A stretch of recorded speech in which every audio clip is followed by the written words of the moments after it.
వెంటనే ఆటో కార్మికుల సంవత్సరానికి 12,000 వెంటనే ఆటో కార్మికుల సంవత్సరానికి 12,000 వెంటనే మీ అందరికి అర్థమయ్యే పద్ధతిలో అలోకమే ఇగో తీసుకో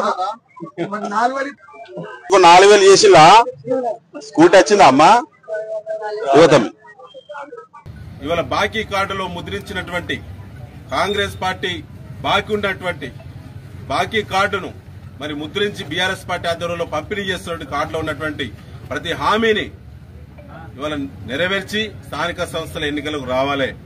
లేకపోతే కాంగ్రెస్ పార్టీ క్యాడర్కు నేను ఒకటే విజ్ఞప్తి చేస్తున్నా. అయ్యా మీరు మీ ఎమ్మెల్యేలు బాగానే ఉన్నారు, కోట్ల రూపాయలు సంపాదించుకుంటున్నారు, మీ మంత్రులు బాగానే పైరవీలు చేసుకుంటున్నారు, మీ ముఖ్యమంత్రి 100,000 కోట్లకు ఎదిగిండు. కానీ ఇలా స్థానిక సంస్థల ఎన్నికల్లో మీరు బలైతారు. ప్రజలు తీవ్రమైనటువంటి ఆగ్రహంతో ఉన్నారు.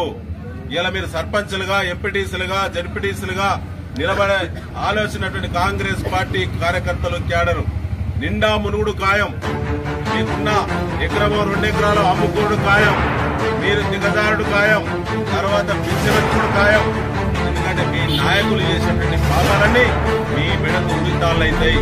స్థానిక సంస్థల ఎన్నికల రూపంలో మీకు ప్రజలు పగబట్టి చిత్తుగా ఓడిస్తారు.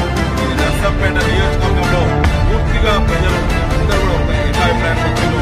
తెలంగాణ రాష్ట్రం అంతా కూడా ఇలా కేసీఆర్ గారి పాలననే చేసుకుని కేసీఆర్ ఆశీర్వాదంతో నిలబడేటువంటి బీఆర్ఎస్ అభ్యర్థులను మాత్రమే మేము గెలిపిస్తామని, హక్కున చేసుకుంటామని, గుండెల్లో పెట్టుకుంటామని చెప్పి ఇలా అన్ని వర్గాల ప్రజలు కూడా మరి ముక్త కంఠంతో ఇలా నిలదీస్తూ ఉన్నారు.